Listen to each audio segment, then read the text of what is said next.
Welcome back to Patriot Network TV. Today we are honored and privileged to have with us retired Colonel Richard Brauer.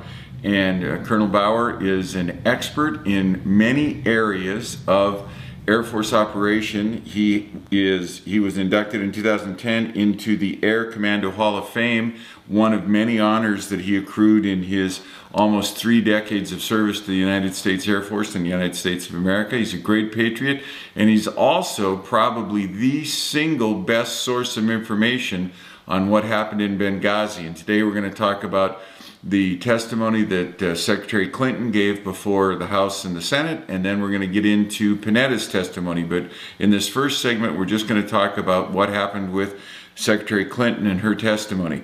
Colonel, welcome to the show. Great to have you here. Thank you. It's my privilege to be here, Terry. Alrighty, let's get right into it. You're our expert, and we have it on good authority. As a matter of fact, several retired generals have told us that you are the guy to talk to about Benghazi. So let's start with Secretary of State Clinton's role in this and her testimony. Tell us how you view this. I want to give you as much free form, as much rope as you need to lay out the design here of what's happened. Okay.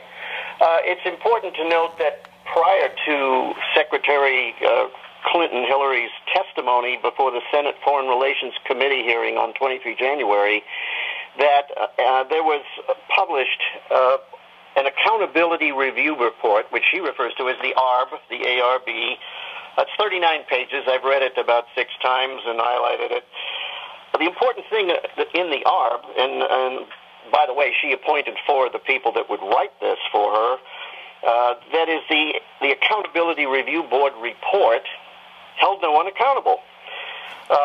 It played the blame game, it was the Intelligence Committee's fault. It asked for money about 5 times. We need more money, more resources, the horse is out of the barn, but we need strengthened, more security, even though it was denied. If anybody that has studied this knows that all the requests for security that the ambassador requested were denied.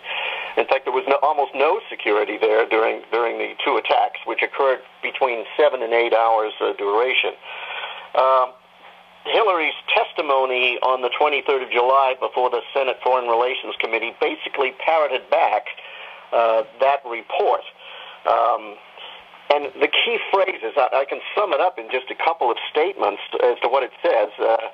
Quote, systematic failures in leadership and management deficiencies at senior levels. There were systemic failures in leadership and management deficiencies at senior levels, okay? Security was a shared responsibility. Shared with who? With the CIA? Because the best explanation of what was called a consulate is it was not a consulate. It was a CIA safe house. There are some other theories that it was to be a location to stage a mock attack before a rescue, an orchestrated rescue. But I tend to lean towards that this was what most people think it was, and that was the intelligence, the CIA providing guns to the rebels in Syria through Turkey or wherever. And here's another quote. The interagency response, meaning everybody that was involved, was timely and appropriate, but there was not enough time for armed U.S. military assets to have made a difference. In that entire 39 pages, that's the one statement that dismissed DOD in 17 words. What could have been done during the attack, and that's the most important thing to me as a retired military officer.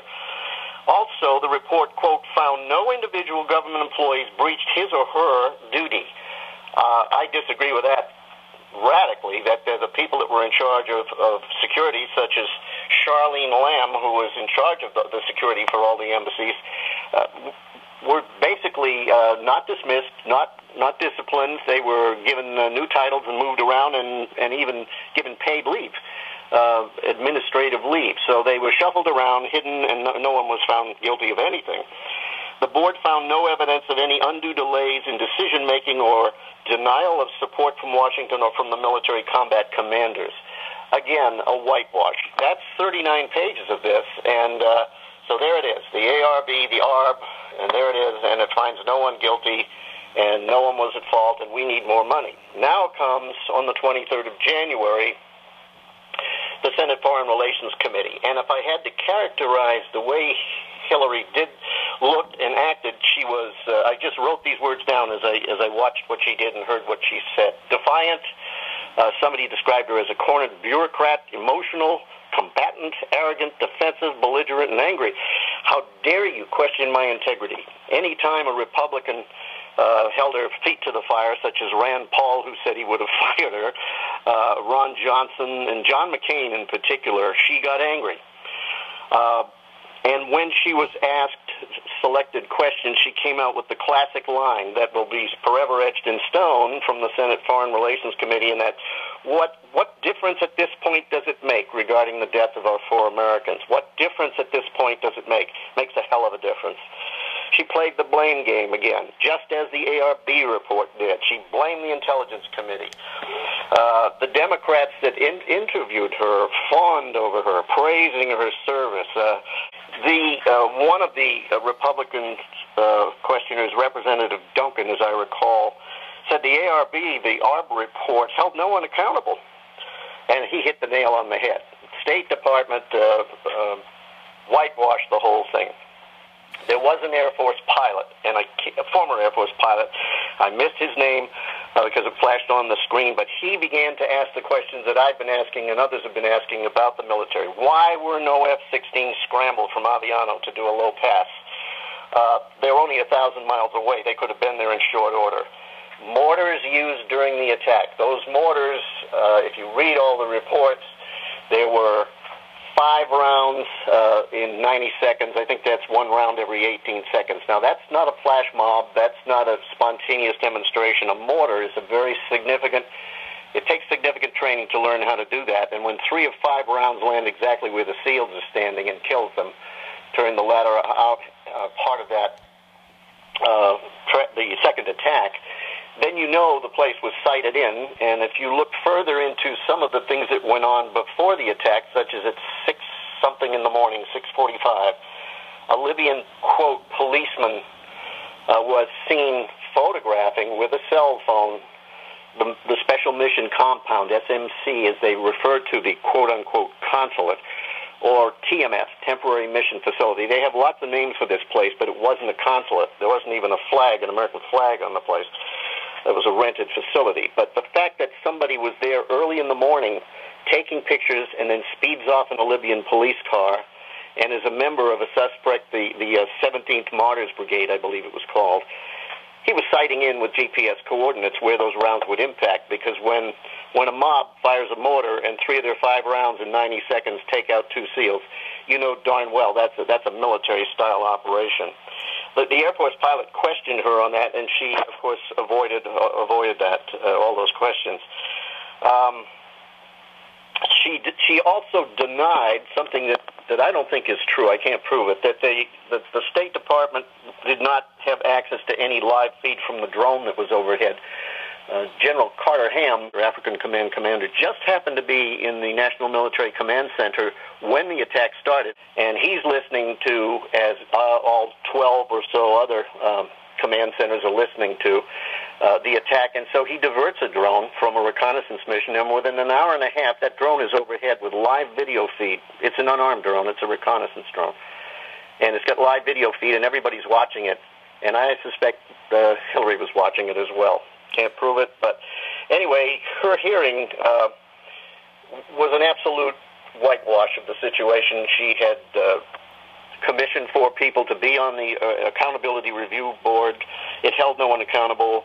It named a couple of names, but essentially just avoided the question. And when she came up with that statement, what difference at this point does it make?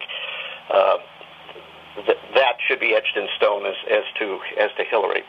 Okay, Colonel Bauer, we're right up against our time limit for this first session, but the quick review is we don't know what the truth is yet, and the people we pay to do this work in the State Department have not yet told us the full truth. Alrighty, real good. Folks, we're going to take a quick break here. We're going to come back with Colonel Bauer, and we're going to do part 2, and we'll get into the testimony of Panetta and Dempsey, and we'll talk more about who is accountable for this and what should be done.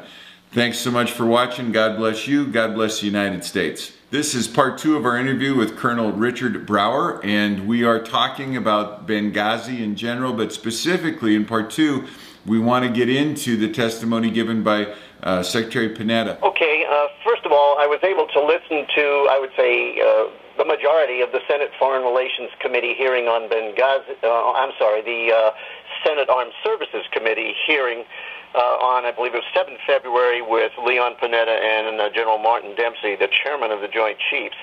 And rather than just discuss Panetta, I think the two of them, it was kind of like Heckle and Jekyll, Huntley and Brinkley. The questions bounced back and forth between the two, and basically I think we've got a less than dynamic duo here that are both risk averse in that they don't want to do anything, take a chance on doing something until they know the entire situation. For those that know or have looked at the Benghazi tragedy where we lost 4 Americans, it's kind of ironic that 2 were SEALs, because when Obama needed Osama bin Laden killed, he called upon the SEALs, and they did an excellent job. But when 2 SEALs called for help, he wasn't there. It came out during the hearing that Obama was not there, that he basically left the area, went on to other business, and went home for the night or somewhere in preparation for his appearance in Las Vegas the following morning when we were clearing up bodies for a fundraiser in Las Vegas. It's also important to know that before the military can do anything, before they can come into a country, before they can fly in and try and do something to put down these multiple attacks, they must have what's called cross-border authority, CBA. What that means is that the president is the only person on the earth that can allow and give a command, an order for military forces of the United States to enter foreign airspace and land or invade, if you will, foreign territory. It's important to note that in all these hearings, that issue has almost never come up. No one ever questioned the fact that no cross-border authority was given. It's also a fact that if the president doesn't say, go get them, United States military, then it's as good as a stand-down order. So that's important. 2 things that came out during that hearing. After 5 weeks of being lied to and not told the entire truth, or any of the truth in some cases, we find that President Obama left the scene of the accident and basically told Panetta, and Panetta admitted it, left it up to him and left it up to Dempsey and Panetta. Dempsey being the chairman of the Joint Chiefs, the highest-ranking military man in the Department of Defense, and Panetta, the Secretary of Defense. And the 2 of them are described by many as risk-averse. They don't want to do anything until they know the complete story. Well, that isn't the way that special operations or military operations work. You run to the sound of the guns, and that's exactly what the 2 SEALs did, and they paid with their lives by being killed by mortars during that attack. Mortars being used by sophisticated, planned terrorist attacks, not a mob scene. Mobs don't run around with mortars. It's a hard weapon to use, and they were very accurate in putting their rounds on target and killing our SEALs. So basically what we have here is a president with a style of leadership that could be called non-leadership. The commander-in-chief should be there running this operation, overseeing it. I can't imagine a Ronald Reagan running off to worry about a campaign the next morning in Las Vegas. We have a campaigning community organizer-in-chief here. There was confusion. There were stovepipe operations. Nobody made a move to move fighter aircraft that could have launched and been there within less than an hour and buzzed and made a low pass over that scene and probably disrupted the attack, if not stopped it. I think it was a question of who's in charge. And so we've prepared a list of questions. If you go to our website, www.specialoperationsspeaks, with an S between operations and speaks, 2 S's, .com. www.specialoperationsspeaks.com. And you go to the upper right-hand corner, there's a 3.5-minute video called Leaks lies Libya and lack of leadership. It's as true today as it was we made it before the election. And also on that, there is a place that you can sign a petition to investigate Obama's dereliction of duty, because that's what he did. He was not the commander-in-chief during that evening, that horrible night where we lost 4 American lives. You can contact your congressman, your senator. We are trying to put pressure, and we actually have met with a couple of senators to demand a special prosecutor for what some people call Benghazi Gate. I don't like to call it Benghazi Gate because it smacks of Watergate, where nobody died. We lost 4 people. It's a tragedy. It should not be slow rolled, as we say in the Air Force. It should not be put under the rug. The actions, I think, is politically corrupted, in my opinion, and he was echoing Panetta throughout the hearing. They reacted and were asked the most pertinent and poignant questions by 4 senators: Lindsey Graham, Kelly Ayotte from New Hampshire, John McCain, and Senator Imhoff. And they asked the most pressing questions about and insisted in many cases on yes or no answers, and that's when it was revealed that they had nothing to do. Once they informed the commander-in-chief that this was going on, he basically just said, do what you have to do, words to that effect. So if you go to our website and if you look at that petition, request for petition, it asks, why the absence? Why no cross-border authority? And who gave the order to stand down? Stand down means stop doing what you're doing, don't resist. And that was heard at least 3 times during the tragedy. So those questions, those are the top 2 questions. Why was he absent? Why wasn't he leading? Why no cross-border authority? Who gave the order to stand down? Where was he? Why didn't he take charge as commander-in-chief? Who was calling the shots? Was it Leon Panetta and Martin Dempsey, or Martin Dempsey? That came out during the hearing that it was both of them. What recommendations and decisions did they make? Did they give the stand-down order? Where was the National Security Advisor, Tom Donilon, and his deputy, Dennis McDonough, who was known by the name the Fixer, during the attacks? What inputs and recommendations did either of them make to Obama? This attack was being watched through video feed for about 7 hours, and nothing was done. Yes, military forces came in the following day by a C-130, but we had people, strike teams that could have been immediately moved to the area. Special forces, airborne brigade, commanders in extremist forces, as they call them, on an exercise in Croatia, could have been there in a couple of hours. F-18s from the Carrier Strike Group, Stennis Strike Group. There's an indication that there may have been one of our special ops gunships in the area, because one of the SEALs began laser designating, pointing his laser at the mortar that was firing at him, requesting specifically that an AC-130 gunship come to the rescue. That is a very accurate weapon. And then, of course, he paid with his life, because once you start pointing your laser at something, you're illuminating yourself, and the mortars came right in on his position and killed him. So who gave the order to stand by? There were transmissions heard from aircraft saying feet dry over Libya. That means an aircraft has come in from the water and is overhead or somewhere near overhead. So we've been lied to. The truth is not out. The fact that all the command centers that knew that this was going on, there had to be 300 to 400 military people, sergeants, NCOs, watch officers, commanders that have logs and recordings of where their forces were, and these need to be revealed. That's never been discussed. No one has really ever queried the military, and sooner or later somebody from the military will stand up and step forward and say, we were on the way and we were told to go home, or stand down. Stand down is an important thing. We need to find out.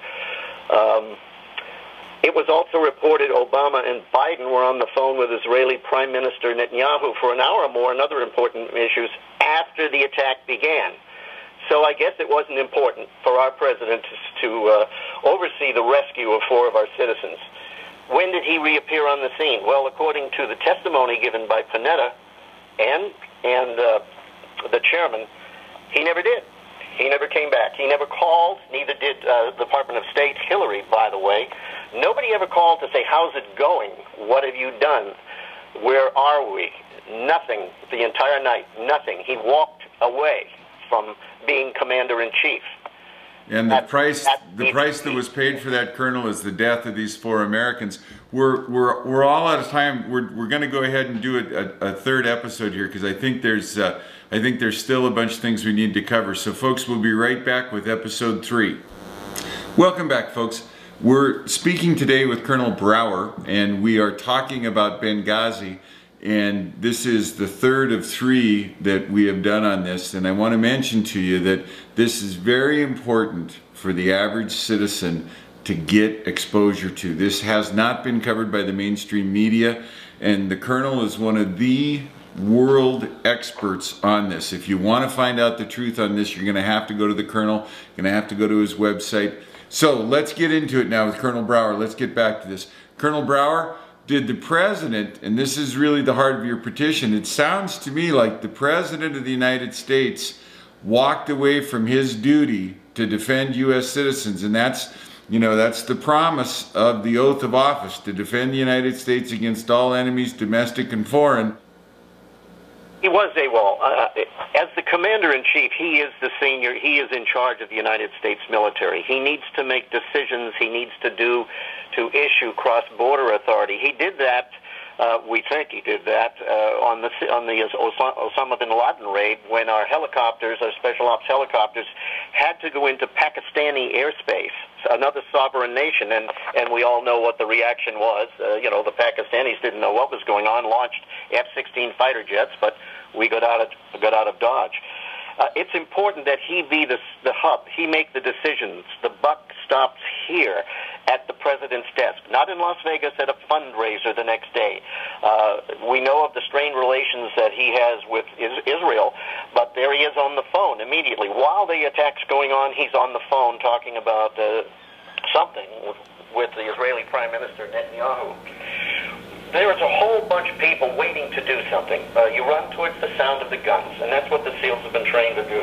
I mentioned in the earlier segment who might be listening to this, and I think this is where the truth will eventually be found. If we can find a, quote, I hate to use the term, a whistleblower, somewhere within 300 or 400 people that are listening to this attack and probably viewing it via the video feed from the reconnaissance drone overhead within an hour of when the ambassador's information officer, Sean, pressed the button. When he pressed that button, something called a flash critic message goes out to the National Military Command Center, the hub of activity in the basement of the Pentagon. Been there. Once it goes to them, it also goes to the White House Situation Room, the CIA Operations Center, the Counterterrorism Center, European Command Operations Center, where we have counterterrorism forces standing by but not allowed to do anything, African Command, General Carter Ham, who happened to be in the basement in the NMCC at the time, U.S. Special Operations Command, my old command in Tampa, Supreme Allied Command Europe, SACEUR Atlantic Command, NATO, Central Command in Tampa, Florida, and Transportation Command for Airlift. So all of those agencies, besides the State Department's Operations Center, are listening and within an hour watching what is going on. We are seeing this on TV, if you will, and nobody is allowed to do anything. Orders are being issued by somebody, and obviously not Obama. Stand down. Stand down. Now, is that coming from Donilon, the National Security Advisor? Is that coming from Panetta? Is it coming from Dempsey? Is it a meeting of the minds? Who's in charge? Confusion reigns, I think. After the first attack, maybe they made the decision that, oh, we don't need to do anything. That's not a good idea. You launch your forces. If you get there and nothing happens, fine, so be it. In this case, we just let it play out and we watch them die. And I say we, and the commander-in-chief is absent. He is not a commander-in-chief. I can't imagine George Bush or Ronald Reagan walking away from that situation. We know what happens when you respond. As far back as Gerald Ford and the Mayaguez, the taking of the ship, we launched forces immediately all the way to Thailand, and we actually reclaimed the ship. Now, in this case, we have a special mission facility. It's not a consulate. They call it a consulate sometimes, but even the State Department calls it something else. And whether it was there to run guns to the Syrian rebels, we don't know. But that's something that would come out if we had an investigation. And we really need a special prosecutor, much as happened in Watergate, although Benghazi Gate is a poor term because we lost 4 people and nobody died. Colonel, one question that comes to mind here, and I think one of the ways that we have to leverage this into importance in the minds of the average U.S. citizen, with an all-volunteer force where we tell you that you volunteer to protect the United States of America, and the back half of that promise is we'll equip you with the best equipment, we'll do everything we can do to train you, and if we put you into harm's way, we're going to be there for you. With a volunteer force, when we have people, and none of those folks were active duty, but when we have people, former SEALs who are on the ground, they're risking their life by, using their laser to mark the target for our planes to hit, and that costs them their life. Isn't that sending a horrible message to every potential soldier, sailor, airman, Marine? Isn't that saying that the current command structure, starting with Dempsey and working its way down, isn't there to protect you, that when you're in the soup, they're not going to come through for you? Absolutely. In fact, there's an expression, we have your back. And the way the Marine Corps works, the way our Special Operations Forces leave no man behind. We don't even leave our dead behind on the battlefield. That's been a dictum in the Marine Corps, the Army, and Special Operations in particular. We have your back. If you're in trouble, we'll come and get you. And we watched it like a bad TV show. The administration, from Dempsey and Panetta on down, and the president walked away. I just can't imagine a commander-in-chief would consider that preparation for a fundraising event. Now, you got to remember, this was before the election, and the news out, the storyline was the Arab Spring, that, oh yes, we've done away with Al-Qaeda because Obama, killed Osama bin Laden. He did not. It was the United States Navy SEALs that took care of that. They would have done that for anybody.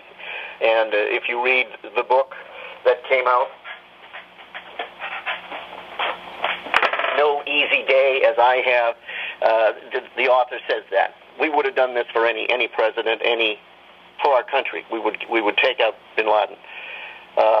Yes, we have your back. In this case, we ignored your back, and we let you die.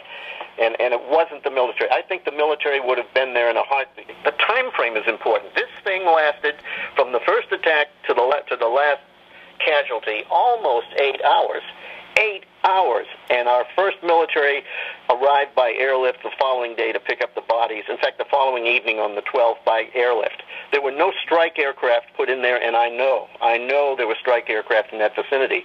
If not fighters, gunships.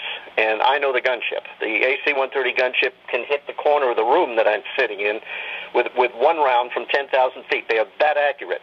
And the fact that our SEAL was laser designating, Tyrone Woods was laser designating the mortar that was shooting at him and calling over the radio, and we must have recording somewhere of this, for the gunship to hit that target. And then, of course, it never did because it wasn't allowed to. Was it overhead? I don't know. We need an investigation. We need to look into logs and records and some to 400 military that were probably involved in this in some way, if not listening to what's going on. Someone will know who gave the stand order. That individual, whoever did that, stand down, do nothing, do not interfere. They need to be prosecuted, and that is treason, in my opinion. So, Colonel Brauer, the one thing that we know for certain is that it's going to be a member of the U.S. military, and even though we don't like the phrase whistleblower, it's going to be a member of the military, one of those 300 people or more, probably an NCO, who was sitting there watching it, and it just turned his stomach to see us not have their backs. That's how we're going to get justice for these people. But in the meantime, we need to go to your website, we need to sign the petition, and we need to inform our friends on this. Colonel, it was a pleasure to have you on the show today. Thank you so much for your service to our country, and thank you for the great work you're doing as a retired aviator. Thank you very much, Terry, and God bless you, and good luck with what you're doing as well.